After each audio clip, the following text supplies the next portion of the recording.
এক অফিসের বড় সাহেব তার স্ত্রীরে খুব ভয় পায়, প্রচন্ড ভয় পায়। তো সে মনে মনে ভাবলো, দেখি আমার অফিসের যারা স্টাফ আছে, ম্যানেজাররা আছে, এরা কতটুকু ভয় পায়, এরা ভয় পায় কিনা। তো একদিন সকালবেলা অফিসের সব স্টাফ গুলোর একসাথে দাঁড় করায় বলতেছে, এই আপনারা যারা যারা আপনাদের স্ত্রীদেরকে ভয় পান তারা ডান দিকে যান, আর যারা স্ত্রীকে ভয় পান না এরা বাম দিকে যান। অফিসের সব কর্মচারী ডান দিকে চলে গেছে, সবাই ভয় পায়, একজন শুধু বাম দিকে।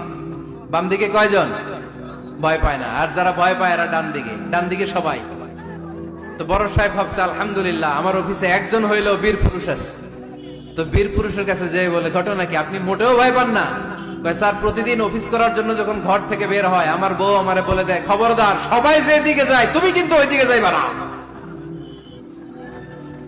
সবাই যেদিকে যায় তুমি ওইদিকে গেলে খবর আছে। বড় সাহেব, খবরদার, এটা তো আরো ডরায়।